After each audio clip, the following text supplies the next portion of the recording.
Assalamu alaikum, everyone. Assalamu alaikum, Sheikh Shawty Dewan, who's our guest this Um, evening. This is Scott, how are you doing, brother?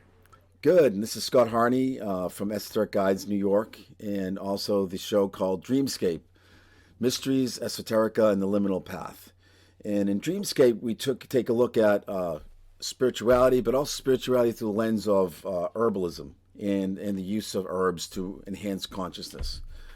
And tonight's topic is going to be Middle East entheogens and the path of the Hashashin. And Shoi is really a pioneer in bringing back Islamic practical sorcery. Like for many years, it was hidden, and Shoi has a order and a teaching school, Order of the Hashashin, and he has a website, sufisorcery.com. And he's been really, I would say, one of the most dynamic teachers on the planet now, bringing back this wisdom. So welcome, Shoki.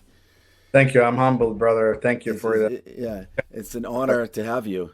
And I noticed that the when people think of Al Hashashin, they think of Marco Polo stories of the Al Hashashin, the Nizari Ismailis in the Mhm. Middle Ages, Hassan Isabah, the old man of the mountain, and the sort of, what would you say, esoteric sect of Ismailis who used Hashashin as a sacrament, and they also controlled large portions of Persia and as well as parts of Syria. And one may say, really part of the golden age of Islamic sorcery and mysticism. So, what is the connection between your order and the Ismailis of the past and this order of the Hashashin? Okay. A very good question. First, thanks for having me and giving me a chance to talk with you tonight. First, the definition sorcery for Arabic metaphysics is a missing label, meaning there is nothing such as sorcery. There's sihr, and the same practice that is available in sihr or magic could be also viewed in something else called hikmah. Which is wisdom. One forbidden, one is actually high application of wisdom. So the need to put some designations and collect these practices, we present it as sorcery. So that's, otherwise we would have called it hikmah, but to really gauge the connection with the Hashashin order, as you mentioned. First, the order historically is known for its political activism.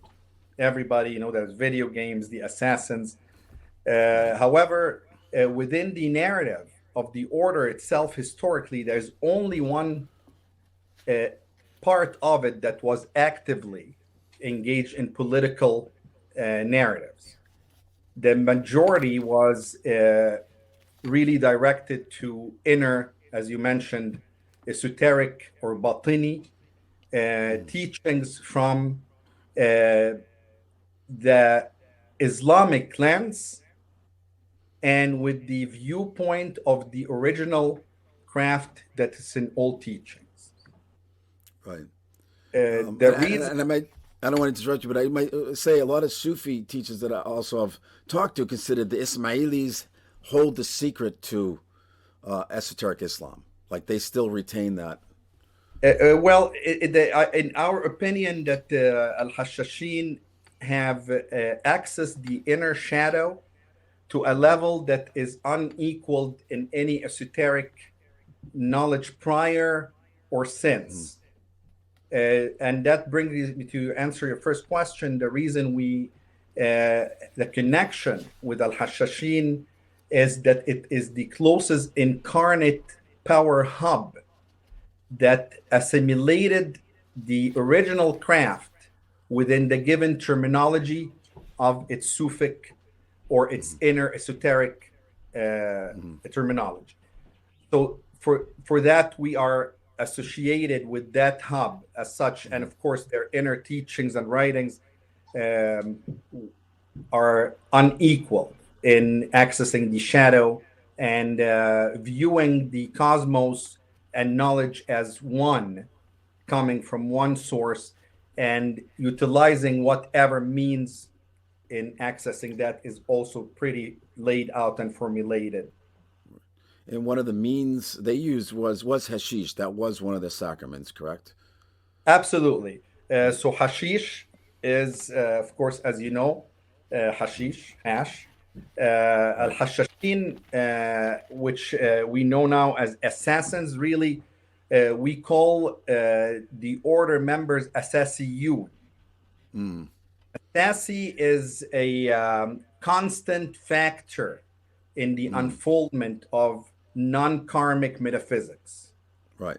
So we take the position metaphysically of having our perceptual mirror reflect those inner realities.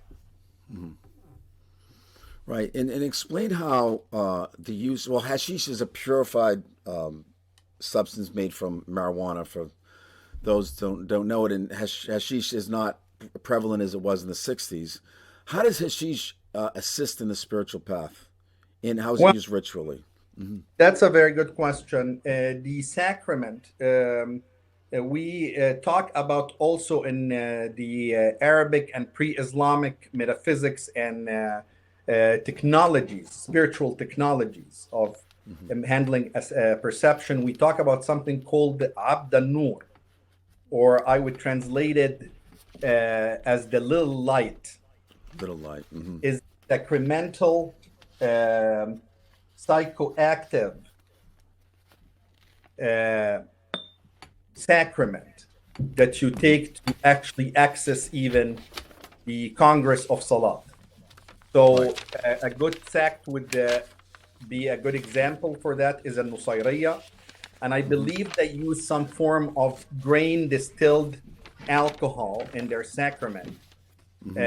And for Al-Hashashin, hashish is the main ally, herbal ally, and we learn how to work with it by holding it in certain energetic parts in our body.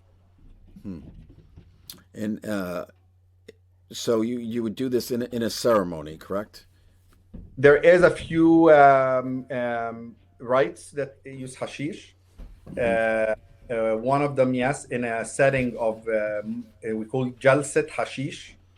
When we come and we sit together and it's partaken within a sacramental formats. So there is one of them that way. There is other uses in our Mendel work, which is for people who are listening, sort of a black scrying device, more fine to our workings. But hashish also is used as one of those entheogens, and excuse my English, I know I tried to learn how to say this for our talk, but that's the best I can do. It's so, now in esoteric Islam, Al-Khidr, who's a very a saint of Islam and actually famous, famous he's in the Quran, and also he's the subject of a movie by Bruce Lee was in, which was interesting. Interesting. What is it? Let me think about it. But it was actually based on the Khidr story. I think of the magic flute. I think that's what it was. Okay. But so talking to a lot of the Sufis in Pakistan, and Khidr, he is the sort of patron saint of hashish. They call it chars in Pakistan, which I found very interesting because he's the green man, and of course, the green man in the West, really, and that's something we're going to get to, is the role that Islam has played in Western occultism. But we'll get to that a bit later. Ayahuasca, huge now. I would say even trendy. A lot of people say it saved their lives. A lot of them, I know in Brooklyn there are ayahuasca circles, and a lot of New Yorkers go to Peru. I was friends with one New Yorker who had terminal cancer, had an ayahuasca trip, which, as people know, it's the vine of the Banisteropsis capi and the chacruna plant, and it's mixed together in a ceremony. And DMT is in the chacruna plant, and what it does is it puts you in contact with the other world. But the Middle East has its own ayahuasca as well. And now there was an article this week in The Guardian. Moses saw God because he was stoned. And this Israeli academic claims that that Moses actually was taking this ayahuasca, which is essentially Syrian rue, which takes the role of the vine in the bark of the acacia tree, which is the chacruna plant. The same as you were saying, the Syrian rue inhibits the enzymes that destroys DMT, and the acacia bark actually is the DMT. So did you ought to use that type of ayahuasca that's been used in the past? Well, as the order of Hashashin, we are proficient in distilling psychoactives in ritualistic use over history. Mm-hmm. The modern tendency to associate the Sufi order with just one area of practice is not quite accurate, meaning to say a plant doesn't grow here and Sufism ends in the Middle East, leaving alone what happens with the Sufis from India and the Far East. Right. So the distillment of the sacrament is central to learn how to, no different than the traditional witchcraft, which is the witch's ornament, right? However, for us, it has to be something real, not subjective. Meaning, I get some cream put in my hand and close my eyes and say it's a sacrament. It has to be a psychoactive sacrament to move the perception into the psychedelic space. And that's a precursor to the work. It's not central. It's central as setting up, but it's not necessary. Meaning, you describe Moses as the guy was high. We don't dispute the idea that his level of perceptual activity was in what we describe today as a hyper space or as a hyper psychoactive space. However, we dispute the fact that he needed an actual sacrament. Yes, he might have utilized this when he learned from Shu'aib, because he left Egypt, and he learned for years and he came back. And he learned a lot. And when he came back, this is when he did the sorceric acts of confronting the pharaoh and the other magicians. So, however, as we learn from our experience, we see that the movement of the regular attention to a psychedelic space, a structured ceremonial space, is necessary in force twice in a human's life at max. Yes, you can use it a lot. However, if it's done proficiently within a structured system, you should be able to replicate and build on the first movement of your attention to utilize other access points. So maybe, in other words, Moses was in a psychedelic space, but maybe that is the God space as well, and we glimpse at through the entheogen, which we take as a sacrament in form of hashish, and our other thing that you mentioned as our way of dealing with the vine of the dead as a very powerful spirit and sacrament. Right. Yeah, and it's interesting how this knowledge is coming out now. There's a lot of scholars who are now refuting even the common, I think, academic view that, for instance, Soma in India was the Amanita muscaria mushroom. In fact, I think it was R. Gordon Wasson wrote the book Soma, the Divine Mushroom. And for years, people thought, oh, this must be what the early Christians were taking. But it turns out it was this sort of native, native mix that did give them access to hyper reality and different planes of existence. You were saying something that was really interesting, how the Sufi will take what is in the land, right? Absolutely. Axiom, the main idea is a Sufi ibn waqtu. A Sufi is son of his own time. In our understanding and system, when you go to a land, one of the first thing we need to do is called ihsa al-asma, or literally, to say it lightly, is cataloging the names. Meaning, I'm in a land now that worships somebody on a cross, or a Buddha, or a figure I'm not familiar with. My practice and engagement in that time in the new land is to understand what image, what real emanation of the 99 plus 1 emanation is this image resting on. Once I make that connection. As such, we have to be connected to the direct land and timeline we're in.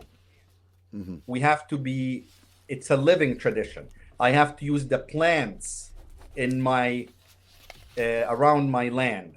I have to connect with that. As such, even the formulas of doing bukhur and magical fumes, ruhaniya, which is incenses, we also call on what's in the land. So if my sphere of perception today have Hecate, have Lilith, have the vine of the dead, if I'm going and sitting in a little box and saying some names of some gods, Arabic or Hindu or whatever the hell they are, then I'm not connecting with the actual karmic unfoldment of these realities in the multiple images. So we need to utilize the sacrament of the land, the images of the land, and the herbs and the spirits of where we are, our time specifically. Right. And just for people that don't know, when you mention the 99 plus 1 names, that's the 99 names of Allah. And that's sort of the framework that you can put a lot of these different deities into. For instance, Hecate in your system, in the system. So your system actually goes back to the primordial energy of a lot of these deities. It is the primordial craft. Nothing we're claiming. Where? In a bag? Here. I'm on camera right now. It's upstairs. Asi's son. Sorry. Anyway. No, good. Yeah. Anyway. Okay. So but I'm sorry. Go ahead. No, you're good, brother. So I was saying we were talking about the Hecate and the names, I believe, right? Right. Yes. And I was explaining that the names are the primordial craft. Going back to that point, the Islamic narrative, when it came after the Old Testament and the New Testament, claimed something very peculiar for the learned and the theologians of that time, that it claimed not to be a new religion, really. It said this is the original covenant. Right. And that's the story of Adam and the timeline before. And here's the narrative. The unfoldment within the testaments within time came very separate from that. Came the old, the new, and then the final testament or the Quran. So as such, when we look at the story of Adam or Jesus or whatever story you want to put on it, even chthonic and pre-human incarnational narratives or alien narrative to our perception, it still does fall in the idea that there is an original covenant. There is an original craft, which we claim as every other Sufi, that we are resting on the original craft, utilizing the terminology and the skill of assembling perceptual lenses throughout history. Right. Not having, if it doesn't say Allah, then it's not Sufis, as the academic would look in his books and say. It is the capacity of assembling a perceptual mirror within your given timeline that will inherit the original craft despite the terminology of its manifestation. And the system is very clear and laid out in how that is done. It's interesting. Literally, you can work with any spirited deity. You mentioned how the Sufis in India work with Kali, even though they're Muslim, and they work with Kali as a jinn, and that's how they Very understand powerful Kali. jinn queen, of course. Right. Different than any of the gods you hear about in all the crafts. Very powerful jinns. However, for Sufis, sometimes we like to even deal not with the spirit itself, but with the true name that is beyond its image. Right. So I describe it as looking at a cup of lemonade and seeing lime, water, and sugar, and dealing with the connection with the forming energy. Right. To rest the attention at some time of progress. And I'm hoping I'm not kind of pushing the conversation out of where we should be. No, it's fascinating. I mean, this is part of it. The whole concept of actually going back to the primordial energy of some of these deities, I think, is fascinating. Absolutely. So in our Kate, we work with the junction point of intersection of three major names, and that is Hecate. And then you can build an altar for Hecate and deal with the effigy and the image, knowing that there is a name emanating despite the changing image over history and time. Right. So there could be people who are in touch. Well, I mean, for instance, like Hecate. What would the original name be? You mean the original energy? You're right. Is Al-Makdirah. Al-Makdirah, of course, of the feminine point in the name Al-Qadir. And if we see one of our videos on the subject, we talk about that everything in the universe have a penetrating perceptual point, a point within it that receive the emanation. That point in nature is feminine. So if the name Al-Qadir, the capability of anything in the cosmos, the point in it that receives the emanation is the feminine point Al-Makdirah, and that is really the seat of the junction point of Heka, which we say God's fear, right? The ancient say God fears Heka, right? And in the Sufi, we say Allah yakhsha al-Makdirah. What does that mean? That God fears his own capability of doing things. So there is a lot, I think, on one of the videos on that too. Tell me a bit about the curriculum now. Now you have opened up the school, Sufi Sorcery School, and you have different levels. Maybe you could talk a little bit about the curriculum for people who may be interested. And I'm going to put the website in the chat. Yes, thank you. You can put either one too. Sufi Sorcery. Yeah, and actually, let me see if I can actually share that as well. 1 second. Thank you. Here we go. Chrome tab. Yeah, maybe you could talk a little bit about the curriculum. When we examined the current status of metaphysics and magic, it really fell in the realm, unfortunately, of hobbying and intellectual achievements. And classically and traditionally, it's always been, it's up, I think, Scott, in classes. Traditionally, it's always been there is a need for formal training of development for the faculties, metaphysical and such.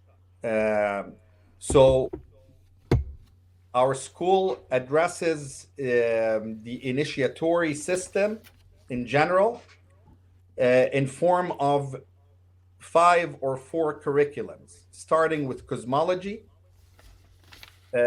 describing the Sufic cosmology, the blueprint of the cosmos, describing the names and many different modules, with workings of connecting with the Qareen, And then we move to the second curriculum, which is the sacred letters, Rouhani letters. And you see this across all the grimoires. John Dee, what we describe as Rouhani letters. Austin Osman Spare, Alphabet of Desire, is Rouhani letters. Andrew Chambly. However, the assembly of these letters reflects the assembly and dominion over Imaginarium. And that is done and distilled through lineage. So we delve into the cultivation of the shadow letters.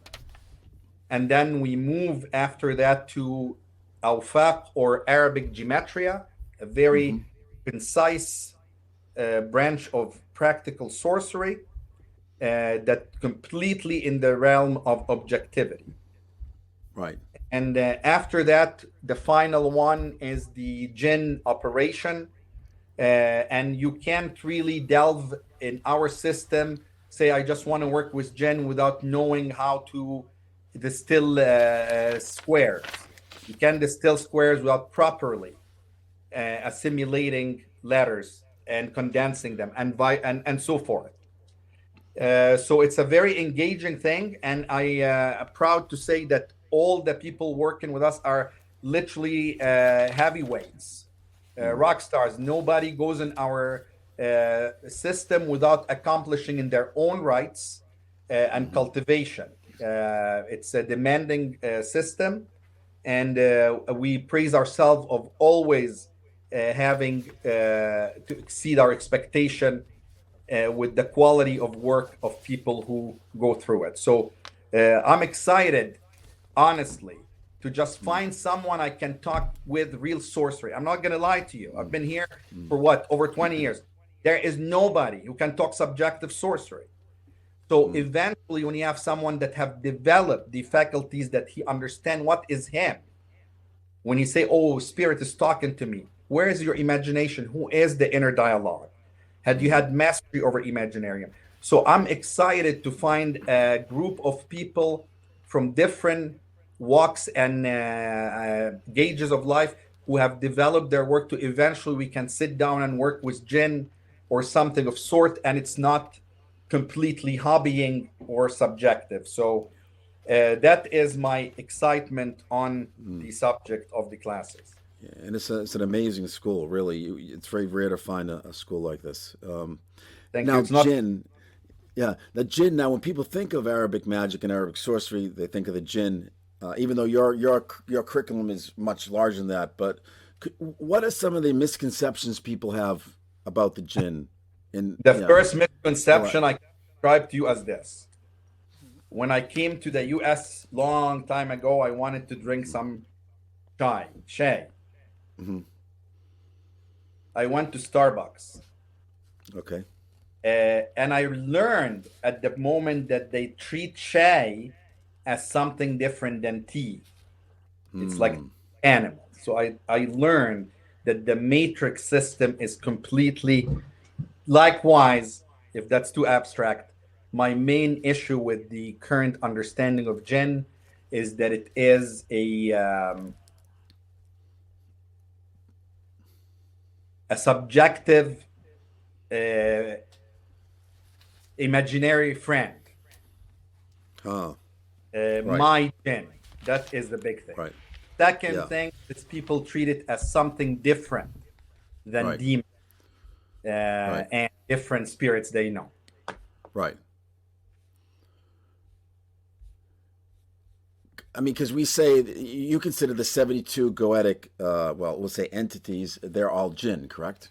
Would you say? Yeah. Of course. Let's analyze this. Right. The guy, Sulaiman, is a Middle Eastern. Right. Okay, just saying. To assume that the practice of the grimoire left from him has nothing to do. Sorry, I'm getting animated on the subject. But to assume that it has nothing to do with the Middle East is fallacy, to say the least, or again, very big error. So yes, they are definitely jinn, powerful jinn. There is mentions of that in the lore. We can Right. even know their names, know some of their stories, what they were doing for him. He Yeah. made them build things for him. Yeah. He's not And like I get think, them and put them in a bottle and put them in a shelf. He yeah. made them work for him like nobody's business. Hmm. So we have a lot in the lore about that. And even I think Don Talion, the 72nd, has even said, that he is a jinn. I mean, they self-identify in different ritual communications that, Who is? Don Talion Okay. was the 72nd, yeah. But Yeah. I know if you You, read a lot, uh, he's yeah. but it's fascinating. So how is it, so in working with the jinn, so I know a lot of occultists want to do that. What is your advice to them? My advice is to start from the beginning. Hmm. Meaning, first of all, you don't throw anything out. Like if you have accomplished something in your own tradition, you build on that. But you need to start for accumulating. It's a very precise. What is different in jinn magic? And what's our beef with that flimsy book that came and had some jinn sorcery affiliation on it? Which That book was that? it was some weak book that came out sometime, and we had some problem with that. It presented itself as the definite traditional perspective Right. in Arab sorcery, and it was disgraceful in our view. So the distinguishing factor in jinn sorcery it is not subjective, Scott. It's not, hey, I had this and next morning I felt this because I felt this in the tree and I felt that box, I found it. No, that for us is called first shadow sorcery, meaning dependent on our own imagination and intuition. We're talking something that happened despite your imagination, intuition, and your will. Right. We're talking more precise, pinpointed interactions with signs of presence. Meaning, if you're here, this is the list of signs I need to see to even not say there is only a presence. So to establish something that real, first of all, you need to learn about the layers of your mind. So when I'm sitting now and saying I'm having a communication with, whatever, talking to me. Well, how many voices are in your mind to start with? Do you know that? Right. And then do you have mastery over them? And can you manipulate that? Do you understand that the jinn will utilize your own mind triangle Right. to communicate with you? So the realm of subjectivity is where we need to be tight to work with actual jinn. And that is my tariqah, my way of doing things, where I feel it's worth to put effort to really work with someone, is not to just give a cataloging image, but to undertake serious working that leads to real evocations and sorceric paths. Right. And what's the spiritual benefit of working with the jinn?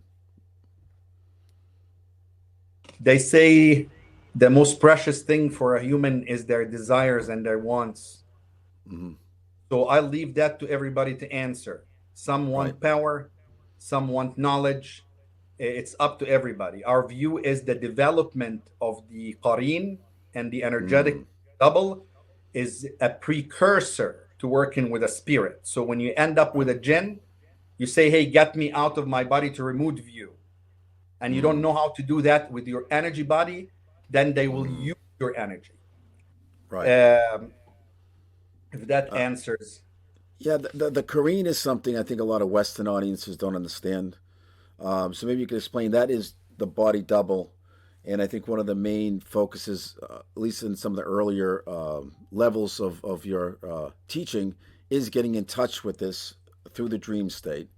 So maybe you could talk a little bit about the Korean and the spiritual benefit of getting in touch with the Korean, and what happens if you don't get in touch with the Korean, because sometimes that can cause you a problem. It is just literally your astral double, right? Not the astral double as your astral body. Not talking about, like you're saying, oh, my emotional body today is feeling that. Talking something that doesn't have a matter, yet exhibit characteristics of matter. conscious in itself, yet close and double to you. It's considered al-mukhawa or عفوا al-qarin is considered a very serious operation. It's just because we are serious in our approach that we start this early on. However, this is the end means for many other orders. Having a connection with that thing that is, and as I described before, the soul and the flesh are very different. Right. When they wanted to come together, it was almost impossible without the intermediate, something bigger that can contain the opposites together. And that was the mithal, the substance, and the world of which each of us had the energetic double.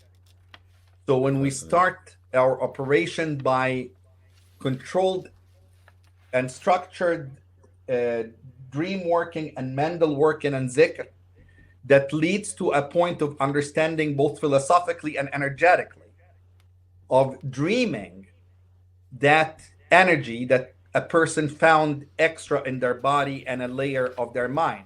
So dreaming it collectively, the 7 points that you're familiar with, that have other 7 points to them, and now you put these 7 points. The act of that structured act of the working around it brings the attention of the qarin closer to the human. Right. Acts as you're pulling the double within your proximity, and that is have benefits beyond what we can say. It has the assembly of both organic and inorganic circuits. So if we have organic circuits, biocircuits in our body, you know, whatnot, and we have the energy of that going on, the inorganic circuit on the double, when they both are merged together in a specific also practice, we come with what we call the macrocosmic orbit. And the benefits of that is a lot of the levels of energy, personal power, realization, and spiritual authority in your work. And again, to each one, their desire and purpose is the goal. So if someone wants it for power, that is between them and their work. However, you know, so if that kind of covers a little bit. Yeah, and I know in Pakistan, some of the Sufis there claimed that they would send their Korean out to bring them information or to, you know, basically be their double in different places. And also, I was talking to one Sufi who claims that he actually, when he was doing the Korean work, he actually met his Korean one day in a cafe. Is that possible? There is various lore encounters with things like that, and they mostly don't end well in a sense.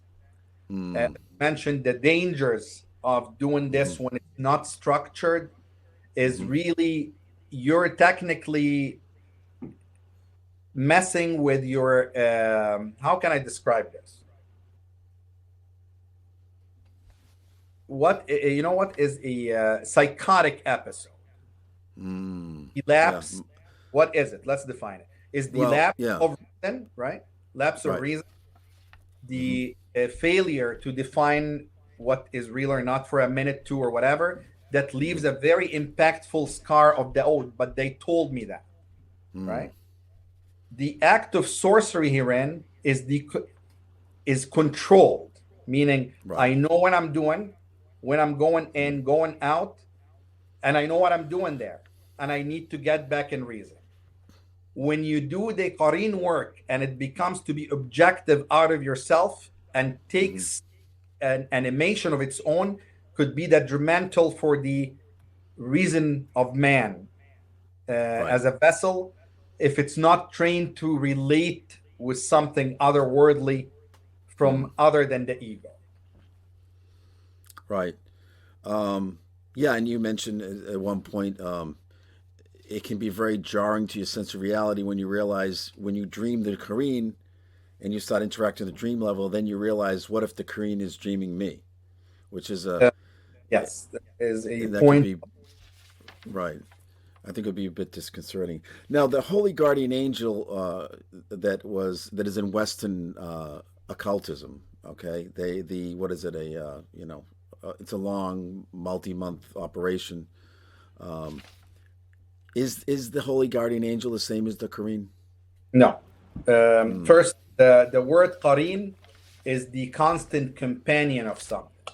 Hmm. Okay. Uh, the human have more than one constant companion. We Hmm. have Raqib and Atid, right? Hmm. Those are two Hmm. angels. Those are also qarins, meaning constant companions to the human being from a Hmm. specific angelic race that have its own characteristics. Hmm. As well, each one have a jinn or a Hmm. shaitan that is a constant companion to the point that that specific clan of shaitans and jinn birth equal rate to the human race. So Hmm. you're born with this guy is born with you, you're together. Comes to mind the Right. nice book of what's the guy's name who wrote it's called the Screw Tape Ladders. What's his name? C.S. Lewis. Very, very funny and very deep book. Yeah. Hmm. Nice. I liked it. So very similar to that. They have their own characteristics, and they're only profanely called qarins because Right. they are constant companions. Hmm. The true qarin that we're talking about is al-mithal, which The is double. the energetic polar reverse Hmm. of. And I think we have a small video on it. Hmm. I'll put that in the chat. Yeah, there is a video actually. Yes, it's not that bad the best, but it's not bad. Yeah. Well, I'll put that in the chat in a second. But yeah, and that's fascinating. And it also is there a so what's your opinion on the holy guardian angel, the Okay, so conversation with the holy guardian angel? yes, Is something in your order also that does this? no, Similar. that is not the same as the qarin work. Hmm. The idea of seeking something that comes and help us that way is viewed as unrealistic expectations, Hmm. meaning that you're in a realm that you can go and get a burger for free, and you Hmm. expect you're going to close your eye in your bedroom, and now the spirit is going to come and tell you, and it will be your guide. Right. Our view is more realistic to the predatorial cosmos we live in. And as Hmm. such, everything is earned, even such simple cultivations.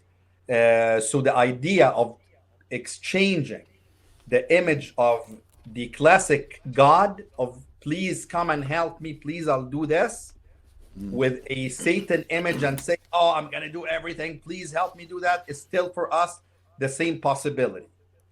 The integrity of assembling your inorganic own energetic double is Hmm. paramount to have a true chance at assembling a soul.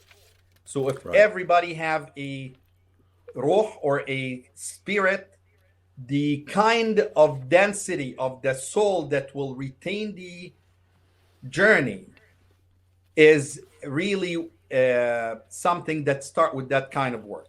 So yes, there is things that can help, absolutely, but the idea of being resting on the laurels of that something can come and help like a saint or whatever, Hmm. always secondary to the main formula of gaining power and taking claim to it personally, make it personal power. Right. And of course, in the past, especially during the Greek times and Roman times, and I think Anthony Russell's in the room, he's talked about this a lot. The relationship with deity was different. It was more of a bartering and sort of a personal relationship where now we have almost in the West, it's almost like a begging, please help me. Whereas before, they would actually threaten the deity. Maybe bury the statue upside down or threaten to destroy the statue. So, but you take a different path, obviously, than that. No, Going this into direct gnosis.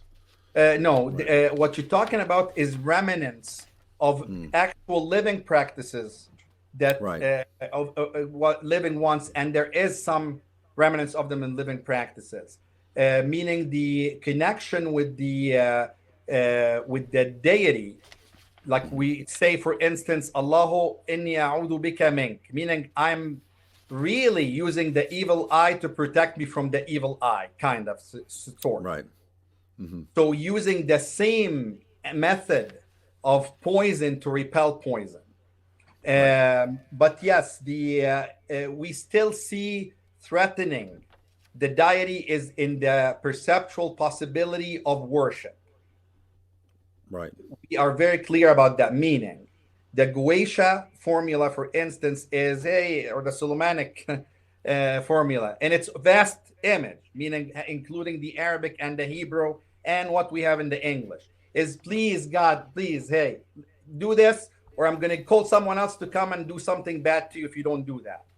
In a way, with various degrees of control and binding to the spirit.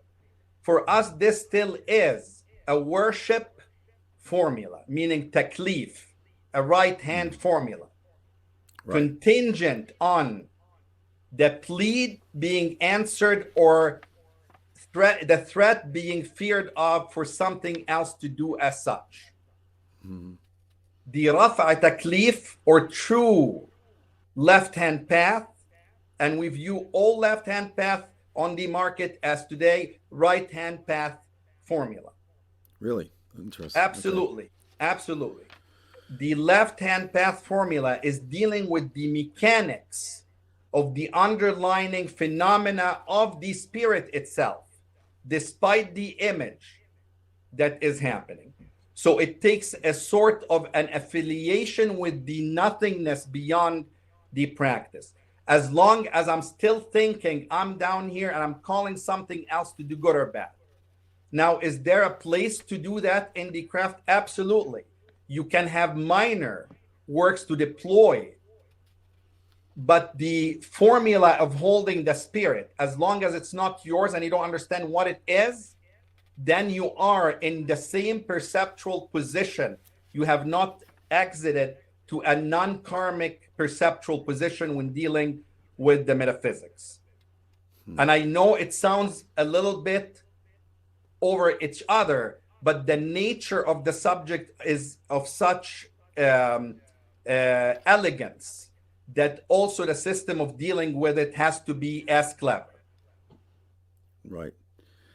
So now, speaking of the jinn and Islam's role in Western occultism, it's been marginalized, and I think part of your work is to correct this. For instance, you have a project called the 1001 Forbidden Book Project, which I think is fascinating.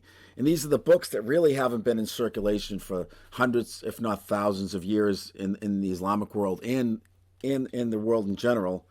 Why is it that Islam has not been given its due in the occult world? In fact, even groups like the Golden Dawn, and they really are very dismissive of Islam. And like even you read geomancy is really an ancient Arabic Islamic form, and you read Stephen Skinner's book, and he barely mentions it. He starts it in the Middle Ages and the Latin, from the Latin. So what's your view on that? I have to be very collected because I make a serious professional point here, and I hope some people are listening. First of all, we're savages. Look how I'm talking to you, trying to be nice to. So we're viewed like that. Our way of talking is not nice to someone who is from a different part. The collapse of the ideology, the major difference is a philosophical view. that we say there is an absolute reality, whether you hit it or not. The modern world saying it's whatever you think it is. Depends. Mm-hmm. So there is a fundamental collide. Historically, this was very bloody in expressing itself over the Middle Ages in ways that left lots of European countries, Western countries, very worried about the reality of the Ottoman at the time or whatever showing at their courthouses. And of course, we're not saying who's right or wrong, but we're just saying the narrative of the Eastern adepts, whether you guys know it or not. I hope we're not going over time. I'll try to make it fast. No, we're good. We're going to take some time for questions as well. So okay. So anyways, to make this point, it's important. Eventually, the philosophy contribution of the Muslim was dismissed in favor of the Arabic interpretation of the Greek philosophy. Let me say this again. Very crucial point. Any educated person today, nice educated person, would say, yes, the Arabs and the Muslim did a great work in preserving the Greek work. Right. We believe that in itself is a very biased thing to happen, meaning choosing Ibn Rushd as the source of philosophy because he's the main interpreter of the Greek is technically saying all the other guys, we didn't do anything. We took west to west. So when you say Stephen Skinner say the grimoire tradition came from here, Greek, and bypassed the Islamic world, yes, I heard him say that. I'm not surprised because the narrative of the record on his shelf is flawed. And we need to make this point very clear. If I'm going to do anything in my lifetime, is going to make this beyond doubt clear. This narrative does not bypass the Islamic world. The Islamic world did not rehash the Greek philosophy and metaphysics, as did Ibn Rushd. As a matter of fact, the adept of the East critique is that the Western school choosing Ibn Rushd and dismissing Shirazi or Ibn Sina's philosophy to the favor of his medicine, or Mullah Sadra, or all these guys, in itself is very weary.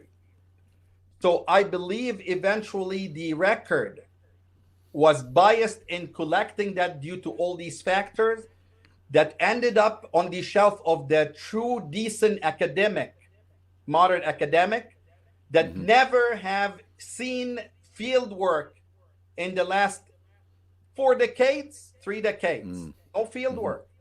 It's all something wrote this at least, and I'm being very generous.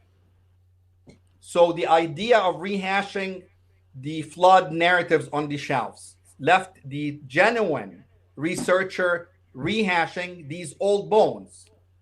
Not their mistake, but they still have an academic responsibility. So I think that's what happens.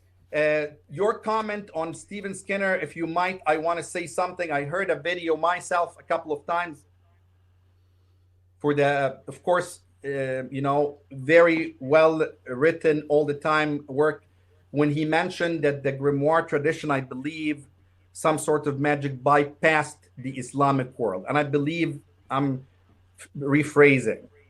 And I was shocked to hear that. The mirroring reality, that even just the fact that Sulaiman is Middle Eastern is in itself something that should have been looked at.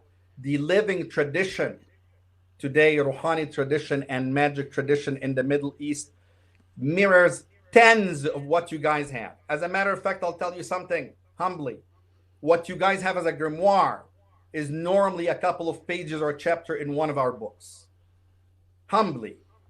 So the idea that is inaccessible to the modern world, in my opinion, is what inspired me to say, you know what, I'm publishing 1001 Arabic title as is, and then put their manuscripts to anybody who wants to study or translate to have it on hand. So that is what I'm trying to do.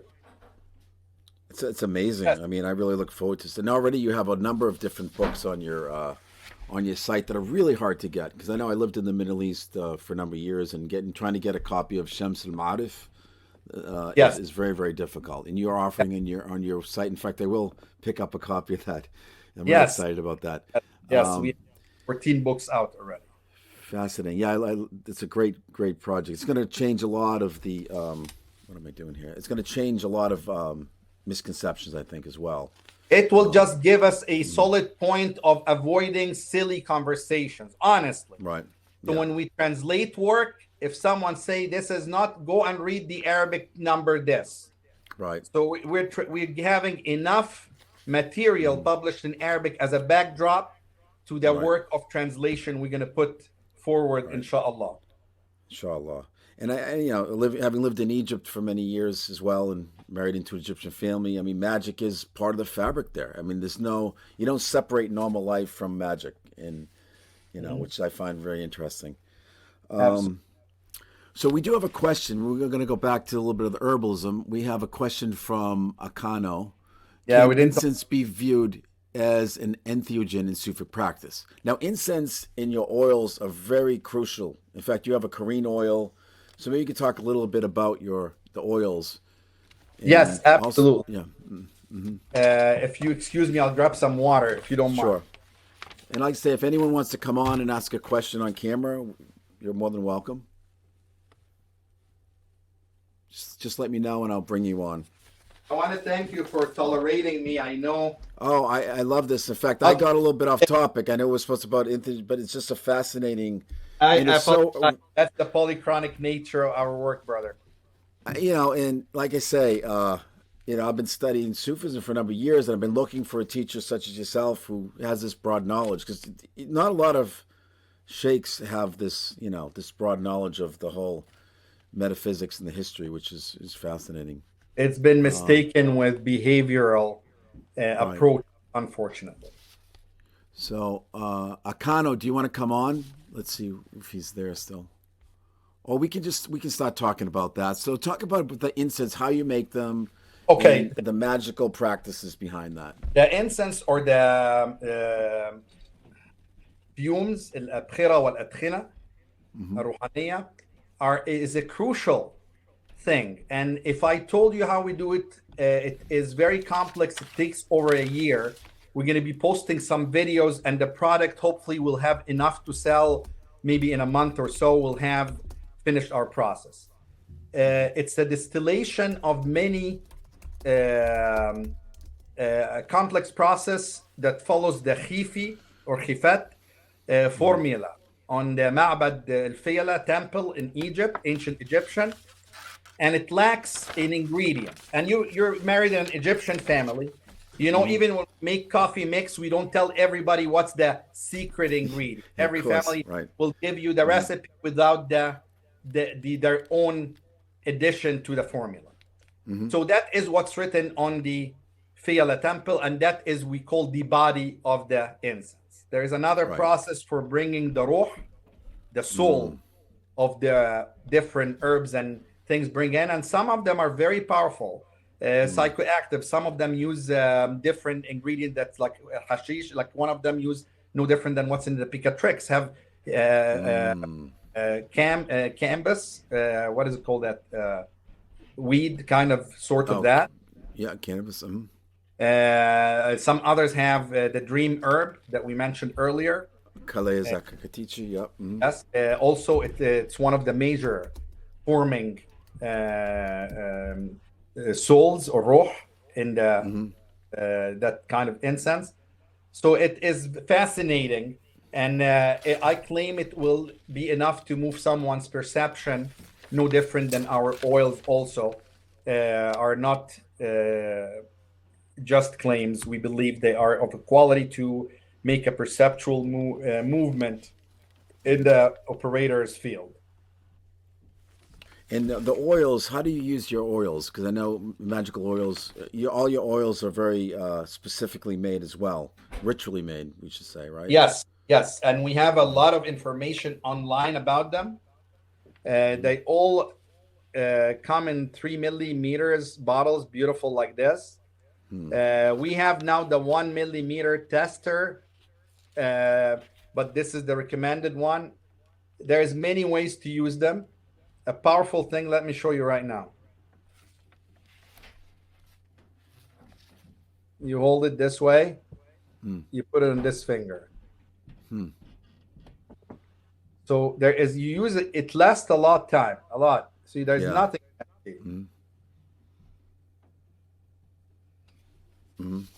And then you nut it in a certain way like this. Okay. Right. It's like you're anointing yourself. So this is the simplest way. Right. And people now see it in some grimoires and stuff. There's also different anointing points in the body. Right. And each one of those is pinpointed to the kind of work that is described in its page on the website. Right. Right. And you also use stones and rings in the system as well. So with each stone having a specific spiritual quality. It's in our tradition, as you know, the aqiq, fayruz, hadid sini, yaqut. So there is a few 5 or 7 or 8 major stones that we believe have taken the covenant with us from the primordial time. Equally so, when the covenant came, many things came in the covenant. So some of these stones are very powerful allies, such as al-aqiq. And so we have those, and we work with them traditionally. It's also one of the central power objects in our work, is at least the aqiq ring. Right. Right. One of the desired thing to be able to hold on your energy body in the way we work in with. Facilitates by the virtue of its covenant. And that was the ring that the Prophet, peace be upon him, wore. That was his, right? That was the stone that he wore as well, correct? I believe so, yes. It was a round aqiq kabidi. Right. And you also, a quick note on stones. The modern world have the classification of stone based on its mineral composition, right? Right. So it have this much crystal, this, so it's agate, it have this, so it's fluorite or whatnot. The ancients, and in our tradition, we classify the stones on what we call a ruhani current. So that's why what we call aqiq now is presented as 7 or 8 different stones: carnelian, agate, moonstone, or whatnot, right? As such, so that is also something that's confusing to people from the modern world trying to deal with people from our traditions. Right. So John wants to come on for a few minutes. Yeah. Why don't we bring him on? That'll be cool. One second. I just detached this somehow. Here we go.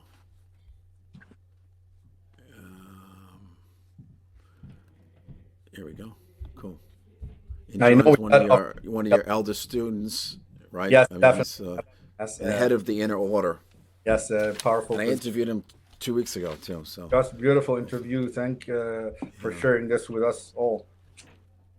So we'll just bring him on. But yeah, now as far as the incenses, you are selling them now online. What incense would you suggest that people start out with? On the path? Ideally, it is very interesting. I have to show you. It's very similar to what you would have see in what you would imagine as a Chinese herbal medicine store. Meaning, ideally, when I cook and fix and distill my bukhur, I end up with 28 letters at least. Right. So each working, the capacity of what points and parts I put from the 28 is specified to that person and working. Right. To make it easier, we're presenting 7 different types. Each has to do with one of the regular spheres or one of the hot zones on the body. So Right. you'll have one for Monday, one for Sunday, one for the moon, one for this, and each one would have the energies of evocative nature to perception. They're designed Right. in a way that is hopefully will be felt also by the clients. And also, just to clarify, when you say hot zones, that's essentially, I guess, in the West, we would know them as chakras, and they're movable. In your system, they move from different Yeah, points on the hand, the body, corresponding to the five. seven. When you pray, seven, right? Seven, and then when you're at rest, they line up. Yes.